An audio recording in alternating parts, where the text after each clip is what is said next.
In my previous lectures, we've seen expanding approaches to photography in the early 20th century. In the teens and 20s, we saw pictorialism with Alfred Stieglitz and the photo succession in America. We saw straight photography emerge with artists such as Paul Strand, Edward Weston, and Ansel Adams. We looked at Walker Evans' documentary approach to photography that fused form with fact. But these are all based on classical themes: nature, the figure, still lifes, etc. In Europe, there was more radical experimentation going on in art in this period, and photography was part of that. In a review in the Week magazine of Modern Photographs, 1909 to 1949, quote, "In the 1920s and 1930s, photography experienced a technological and artistic growth spurt that forever changed the medium's possibilities," said Karen Rosenberg in the New York Times. Armed with new handheld cameras, low-light flashbulbs, and knowledge about the movies industry's special effects innovations, photographers across the globe conducted daring experiments in and out of the darkroom. End of quote. There were a number of influences that started this. We can look at cubism in the teens, and Dada, futurism, and constructivism during this period. Cubism was a 20th century avant-garde art movement pioneered by Pablo Picasso, George Braque, and others that revolutionized European painting and sculpture and inspired movements in music, literature, and architecture. In Cubist artworks, objects are broken up, analyzed, and reassembled, essentially taking three-dimensional objects, looking at them from different points of view, and reassembling them on two-dimensional surfaces. Dadaism was a cultural movement that began in Switzerland during World War I. Dada involved the visual arts, literature, poetry, art manifestos and art theory, theater, graphic design, and concentrate anti-war politics through a rejection of the prevailing standards in art through anti-art cultural events. Dada works from around 1916 to 1920 displayed the fantastic, the symbolic, and subconscious subject matter. Dada activities included public gatherings, demonstrations, and publication of literary and art journals. They covered art, politics, and culture. The movement influenced later styles of avant-garde art and music, as well as surrealism, pop art, Fluxus, and even punk. Dada laid the groundwork for abstract art, a starting point for performance art, a prelude to postmodernism and pop art. Dada laid the foundation for surrealism as well. I have a short Dada film that I'd like to play for you.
Dada is at times a theater of the absurd. In Dadaist works, they often take disassociated events or objects and place them in reference to one another to construct new meanings. One of the other influencers of this generation was the French artist Marcel Duchamp. He's often associated with Dadaist and Surrealist movements as well as the Futurists. Duchamp's output influenced the development of post-World War Western art. In addition to his artwork, he advised modern art collectors and other prominent figures, helping to shape the taste of Western art during this period. Duchamp's first work to provoke significant controversy was this painting, Nude Descending a Staircase, which we've seen before. As you might recall, it was influenced by the motion studies of Etienne Jules Mauret. Nude Descending a Staircase depicts the mechanistic motion of a nude. It shows elements of both the fragmentation of Cubist artists and the movement of the Futurists. The painting was exhibited in the 1913 Armory Show in New York City. That show displayed works of American artists and modern trends coming out of Paris. American showgoers accustomed to realistic art were scandalized, and the nude was center of a great deal of controversy. Marcel Duchamp also created the ready-mades. From the Museum of Modern Art, they wrote, Duchamp began presenting objects themselves as art. He selected mass-produced, commercially available, often utilitarian objects, designing them as art and giving them titles, as you see here, the ready-made bicycle wheel. Ready-mades, as he called them, disrupted centuries of thinking about the artist's role as a skilled creator of original handmade objects. Instead, Duchamp argued, quote, an ordinary object could be elevated to the dignity of a work of art by the mere choice of an artist, end of quote. In essence, he's saying that all the artist needs to do is to recognize something as art, pronounce it as art, and it is art. Certainly, this lays the groundwork for recent conceptual artworks. The ready-made also defied the notion that art must be beautiful. Duchamp claimed to have chosen everyday objects based on a reaction of visual indifference, with at the same time a total absence of good or bad taste. In doing so, Duchamp paved the way for conceptual art, which was in the service of the mind. This is another one of his controversial ready-made objects, taking a urinal and placing it on a pedestal and putting it in the context of art in an art gallery or a museum, has the effect of questioning authorship. Can the artist simply identify something as art and it's art? Marcel Duchamp would have said yes. It also opens up art to a whole world of new potential subject matters, as now everything can be fair game for the creation of artworks. One of the other influencers of that period was the Bauhaus, literally meaning house of building or building school. The Bauhaus was a school in Germany that combined crafts with fine arts. It operated from 1919 to 1933. The Bauhaus was founded by architect Walter Gropius. The Bauhaus's style became one of the most influential currents in modernist architecture and modern design. The Bauhaus had a profound influence upon developments in art, architecture, graphic design, interior design, industrial design, and typography. You see some examples here of Gropius's buildings using modern materials, steel and glass and cement. This was also the period, the introduction of abstract art. Wassily Kandinsky was an influential Russian painter and art theorist. He's often credited with painting the first purely abstract works. Kandinsky settled in Munich, studying the fine arts. He returned to Moscow in 1914 after the outbreak of World War I. He returned to Germany in 1921. His expressionist views of arts were not always accepted and sometimes seen as too individualistic and bourgeoisie. In 1921, Kandinsky was invited to go to Germany to the Bauhaus by its founder, Walter Gropius. There he taught at the Bauhaus School of Art and Architecture from 1922 until it was closed by the Nazis in 1933. One of the other examples of early abstract art is Piet Mondrian. He's known for his non-representational paintings. Unlike the Cubist, Mondrian attempted to reconcile his paintings with his spiritual beliefs. He wrote, "I construct lines and color combinations on a flat surface in order to express general beauty with the utmost awareness. Nature, or that which I see, inspires me, puts me, as with any painter, in an emotional state so that an urge comes about to make something. But I want to come as close as possible to the truth and abstract everything from that. Until I reach the foundation of things, I believe it is possible that through horizontal and vertical lines constructed with awareness, but not with calculation, led by high intuition and brought to harmony and rhythm, these basic forms of beauty, supplemented if necessary by other direct lines or curves, can become a work of art as strong as it is true." All of these things led to greater experimentation in photography of this period, the teens, the 20s, and the 30s in Europe. Lissitzky, who also went by the name Lazar, was a Russian artist, designer, photographer, typographer, and architect. He was an important figure of the Russian avant-garde. He designed numerous exhibition displays and propaganda work for the former Soviet Union.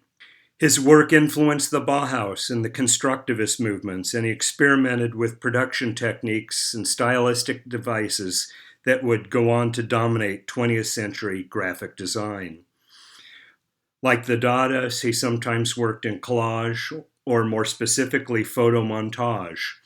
The difference between a collage and photomontage is surface.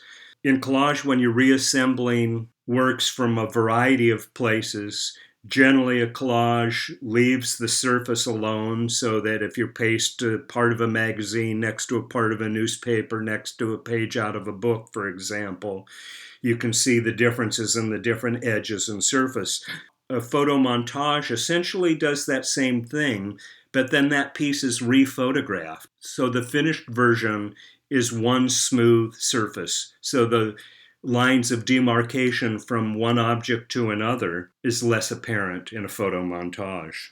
Russian constructivism was an artistic and architectural movement in Russia from 1919 onward. It rejected the idea of art for art's sake in favor of art as a practice directed towards social purposes. Constructivism as an active force lasted until around 1934 and had a large effect on the development of art in Germany between World War I and the rise of Nazism. Again, I have a short video that will explain Russian constructivism perhaps better than I can.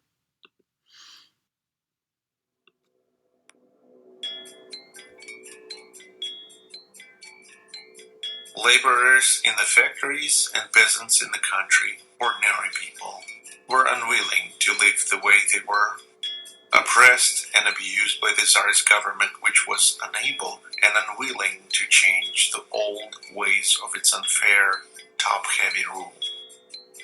As a result, Russian Revolution occurred in 1917.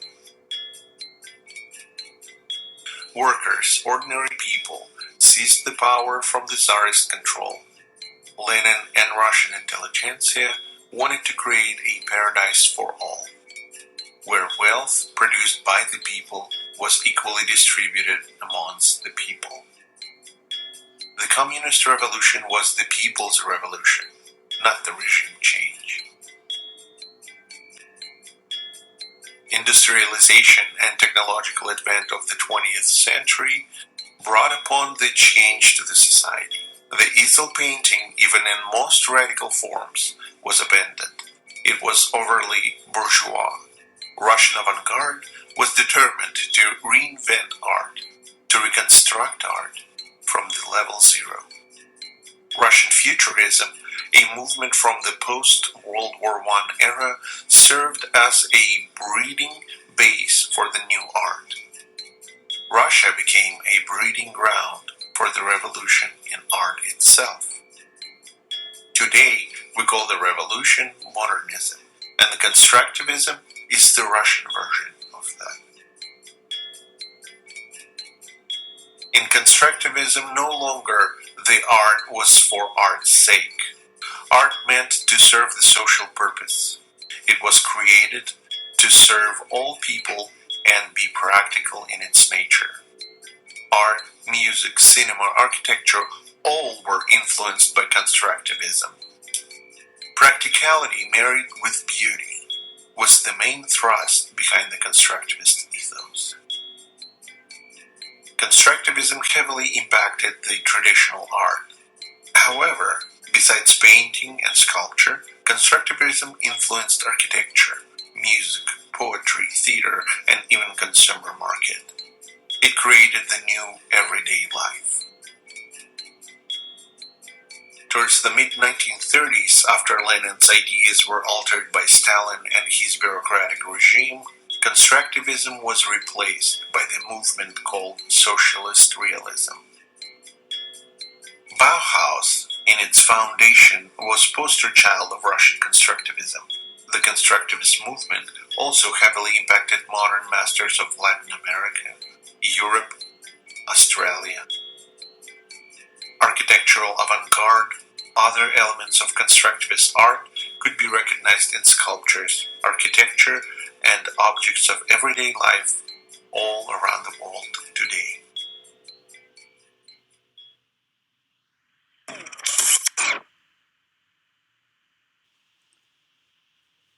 Lissitzky's entire career was laced with the belief that the artist could be an agent for change. He summarized this with this edict of what could be called, quote-unquote, the goal-oriented creation.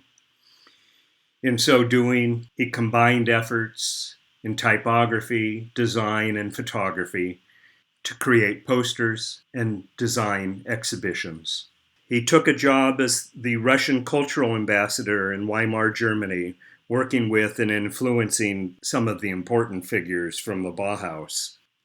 In his remaining years, he brought significant innovation and changes to the field of typography, exhibition design, book design, and photomontage. He produced critically respected works and won international acclaim for his exhibition designs. He continued to work until his death in 1941.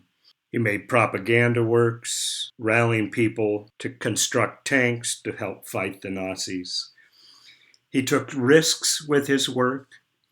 He used photography alongside other media, as you've seen in these examples. But he was an experimenter. And you see that in this piece where he takes a photograph, cuts it apart, and then recollages it back together, leaving spaces in between. These are far removed from the straight photography and seem far less conservative in retrospect. Alexander Rodchenko was a Russian artist, sculptor, photographer, and graphic designer. He was one of the founders of Russian constructivism and Russian design. Rodchenko was one of the constructivist artists to emerge after the Russian Revolution. He worked as a painter and graphic designer before turning to photomontage and photography. After visiting him in Russia, art historian Alfred H. Barr wrote, Rodchenko showed us an appalling variety of things. Supremacist paintings, preceded by the earliest geometrical things I've seen, 1915, done with compass, woodcuts, linoleum cuts, posters, book designs, photographs, kino sets, etc. He showed much satisfaction at having delivered the death blow to painting. After he jettisoned painting, Rodchenko turned his attention to merging art with life. He became a founding member of the Constructivist Working Group in 1921, which defined art making as a form of professional expertise and labor, and not as a spiritual calling. Using the materials and tools of an architect or engineer, a compass, a ruler, and plywood, he produced a series of spatial constructions in 1921, which were hung suspended from the ceiling. In the mid-1920s, Rodchenko turned to other mediums, including graphic design, book illustration, and notably, photography. His photography was socially engaged, formally innovative, and opposed to painterly aesthetic. His works were widely published in avant-garde periodicals. On a trip to Paris in 1925, he bought a handheld camera, which allowed him to easily experiment with the composition of images. He framed the world from new points of view, from above, from below, and other unexpected sharp angles, encouraging the viewer to see familiar things in new ways. He photographed everyday subjects, but from odd angles, giving us new perspective on the world around us. He wrote, "One has to take several different shots of a subject from different points of view and in different situations, as if one examined it in the round rather than look through the same keyhole again and again." You'll see as we go through these works, and some that I'll show you later in the semester, this idea of vantage point was one that pervaded throughout this period of work, of taking views from unusual angles to give us a new perspective on everyday subject matter. Here you see both the perspective and his use of a mirror. So you can see the mirror on the side of probably a car, and you can see Rodchenko there in the background with his camera. You can see the pipe here of the guy smoking the pipe there included in the mirror. Not unlike a cubist approach to space, portraying three-dimensional space from different perspectives on a two-dimensional plane. In the early 1930s, he embraced photography as a tool for social commentary, critically depicting the disparity between the idealization and lived Soviet experience. The images he made contrast with the socialist realism that was declared the official style of art in Soviet Union in 1934. Rodchenko died in Moscow in 1941.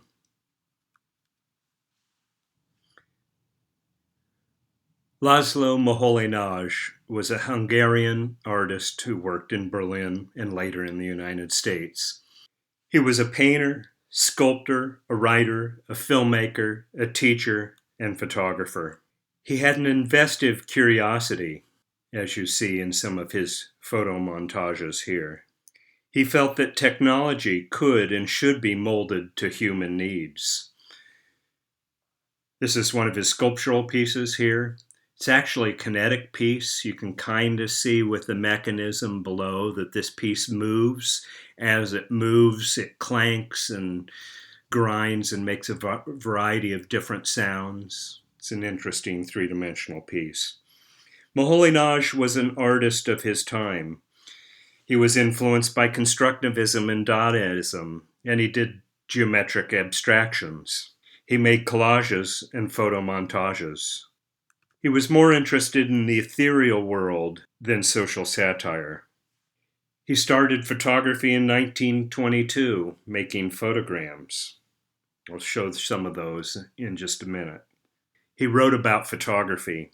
It is unprecedented that such a mechanical thing as photography should have acquired in barely a century of evolution the power to become one of the primary visual forces in our life. Formerly, the painter impressed his vision on the age. Today, it is the photographer. You can see in these works that he experimented like Rodchenko and others. We've even seen it in Alvin Langdon Coburn in his famous photograph entitled The Octopus. But you can see that he's experimented with vantage point, taking photographs of familiar objects, but from an unfamiliar vantage point so that we look at them anew. He had his first one-person show in Berlin in 1922. In 1923, he began teaching at the Bauhaus School of Art and Design, again, the school headed by architect Walter Gropius. They didn't offer a photography class until 1921, after Moholy-Nagy had left. He left in 1928, worked as a freelance designer, a photographer and filmmaker. I have a short video here about Moholy-Nagy.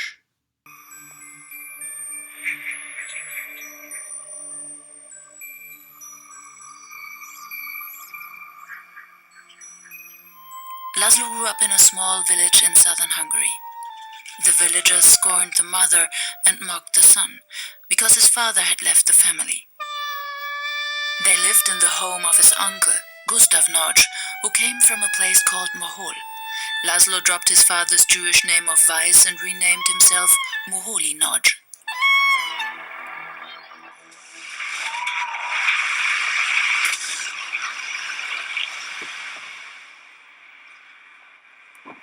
The art of our century must be elementary, precise, and all-encompassing. Art crystallizes the emotions of a century. Art is reflection and voice.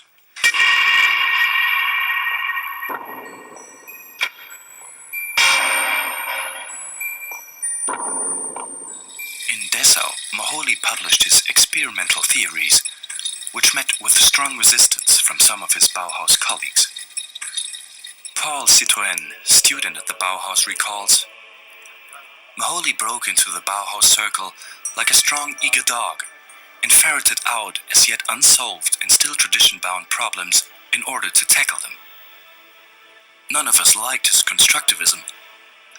We were aware of the danger of accepting into our intimate circle the proponent of an art movement we rejected. It was an experiment. We called him the master of youth, in contrast to the older masters like Kandinsky, Feininger, and Klee. Telegram to László Moholy-Nagy. We plan to open a design school modeled after the Bauhaus. Can you come to Chicago for a meeting? Signed, Association of Arts and Industries, Chicago. War Idealist. Glaubte, dass durch guten Kunst, guten Design, guten Umgebung könnte man ein besserer Mensch werden.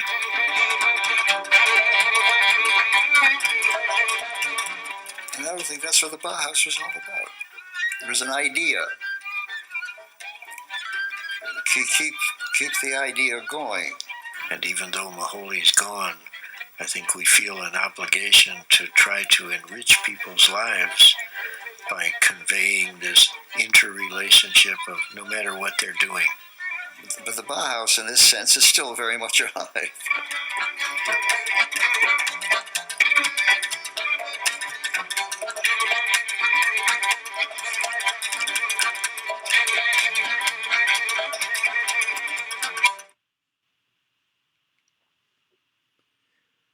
Moholy-Nagy moved to Chicago in 1937 to organize and direct a new art school, the New Bauhaus, American School of Design. While this school folded after just 1 year, its faculty and staff started the School of Design in 1939. It was reorganized in 1944 to the Institute of Design, which still exists today in Chicago. Moholy-Nagy made photograms. Just a reminder, a photogram is when you put an object on top of a light-sensitive piece of paper and expose it to light. If the object's opaque, just a reminder, a photogram is when you put an object on top of a light-sensitive piece of paper and expose that to light. If the object is opaque, it will block all of the light and generally print white, at least on a black and white sheet of paper. If the object is translucent, block some of the light but allow some of the light to go through to the paper below. You can generally achieve three-dimensional qualities. That's actually pretty hard to do with a photogram, and you can see while these may look easy, Moholy-Nagy is a master at making photograms. Of his photograms, he wrote, "The liberation from the necessity to record was their genius. I wanted to eliminate all factors which might disturb their clarity. In contrast, for example, with Kandinsky's paintings, which reminded me sometimes of an underseed world." A piece like this one, likely how he made this is he cut a piece of paper, place that cut piece of paper, sliced and probably folded and bended into different directions on top of the light-sensitive paper, then exposed it to light. He likely moved that paper, as you can see what almost looks like sort of ghost imagery here, or you see it along the edges here. So he started the exposure, and let's just say, for example, the exposure is 20 seconds. You might have the paper sit still for 10 seconds, and then if you move it by hand, as long as you kept your hands quickly moving, they would likely not show up at all in the photogram, but it would allow him to make these what look like three-dimensional compositions. Here you can see he's done that actually with his hand, where he put the hand on top of the photo paper to block light, left it there for a few seconds, and then moved it. If he just kept his hand there, it would have come out white in the final product, but this tone of gray would achieve by a partial exposure. And you can see that he does that with all sorts of different materials. They're abstract. It's generally difficult to perceive or assume that you know what these things are made of. They become something wholly different. In 1946, Moholy-Nagy died of leukemia. André Breton wrote the Surrealist Manifesto in 1924.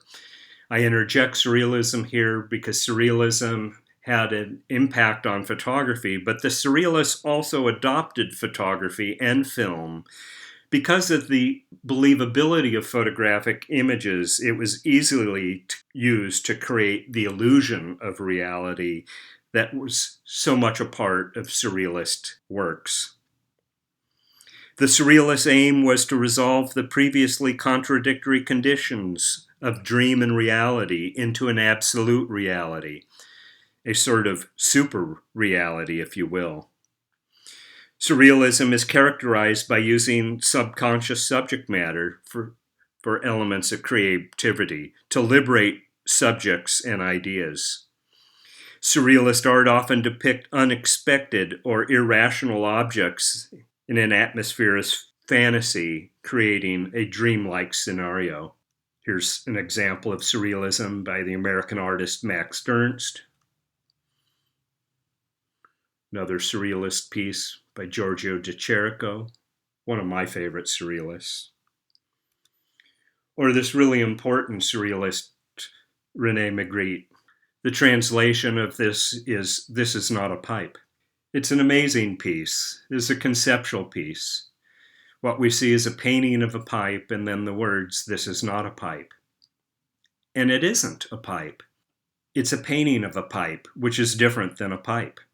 He's suggesting that there's an alternative reality. The pipe is not a pipe, but it's paint. And the paint represents a pipe, but representation is not reality. This becomes, in essence, a basic conceptual approach to art. Interestingly, René Magritte in particular was very influential on photography. I will refer back to him when I show you the works of Jerry Ullsman, for example. Magritte painted in a realistic fashion, but most of his paintings were surreal. Again, surrealism, art of the dream state. To the public, perhaps one of the most well-known surrealists was Salvador Dali. You see one of his paintings here from 1937. Man Ray was born Emmanuel Radinsky. He was an American artist who was active in Paris and later the United States. He was a photographer, a painter, a designer, a sculptor, and a filmmaker. Here you can see one of his Dada-like objects using a variety of media, including photography. He was born in Philadelphia in 1890. His family moved to New York, where his artistic talent became apparent. While photography was not yet his medium, Man Ray, as he would later call himself, concentrated on painting and became friendly with artist Marcel Duchamp, who persuaded him to move to France. There, Man Ray moved in artistic circles full of surrealists and Dadists. He began taking photographs of his own and other people's artwork, but gradually became more interested in the photographic images than the originals. Here you can see one of his photographs with his painting included. In Man Ray's own words, he became a photographer because, quote, I had to get money to paint. If I had the nerve, I'd have been a thief or a gangster, but since I didn't, I became a photographer. You can see a surrealist piece here, simply taking the back of a nude, and likely what he did is cut these marks out in cardboard or mapboard and place that on top of the photographic paper after he had exposed the image, and then just gave it more light to make the association between the shape of the back and a cello, for example. In 1921, arriving in Paris, he associated with all the major figures of the avant-garde art world. He was a tireless experimenter in photography, using different techniques like solarization and the rayograph, which I'll show you in a minute, among other techniques to produce his memorable artifacts of surreal photography. The tears here are likely glass beads, or his use of a double exposure here to make a surrealist portrait. Like others of this era, he sometimes used the invention of vantage point, of photographing familiar objects from an unfamiliar vantage point, as you see in this photograph. Playing with the idea here of not only black and white, but positive and negative. He was interested and used the deliberate irrationality of Dada. He called these photograms rayographs, thinking he had invented them. Indeed, there's evidence now that his assistant, Lee Miller, an interesting photographer worthy of study in her own right, probably led Man Ray to the photogram, not realizing that other photographers had experimented with this approach to photography. He called these the rayograph. It's not the first time that a photographer named a process after themselves. We saw that with the daguerreotype and others, and it frankly isn't the last either. He made rayographs in the 1920s, like the ones we saw with Moholy-Nagy. They seem to be three-dimensional objects with his use of translucent and transparent as well as opaque objects. If anything, in Man Ray's rayographs or photograms, there are more recognizable objects than we may have seen in Moholy-Nagy. But in these works, there is that deliberate incongruity that we often see in both Dada and Surrealism, objects that wouldn't always be associated together, or sometimes associating an object with something that's undefined, unexplainable. He also made films, and I have one of those films that I'd like to play for you.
You might have noticed that some of the subject matter that he used in the film appear in some of his rayographs and photographs as well. Here's his portrait of Lee Miller.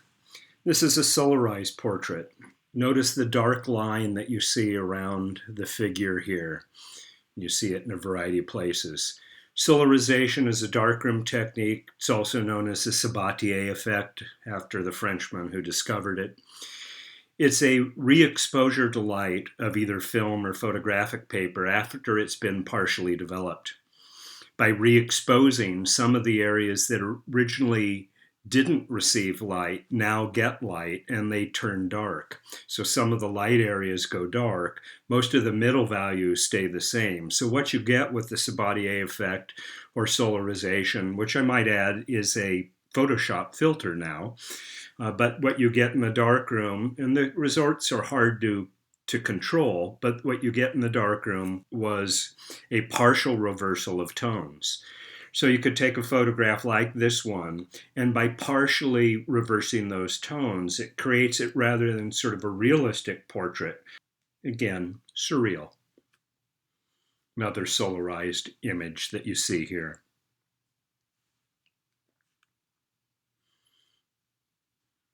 What Man Ray did was solarize his negatives. So during the height of the development process of the negative, he would take the film out and re-expose it to light.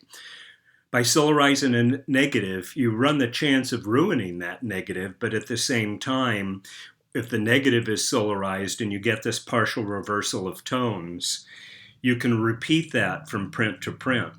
What's more common today is that you see people in the darkroom solarizing images on the print rather than the negative. On the print, once you put your photo paper, once it's been exposed to light, you put your photo paper in the developer.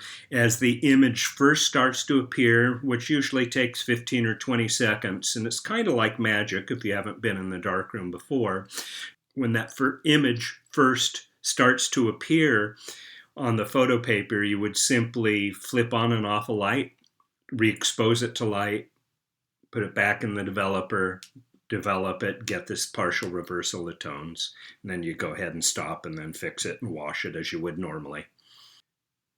Ultimately, Man Ray came back to the United States after working for many years in Paris. He died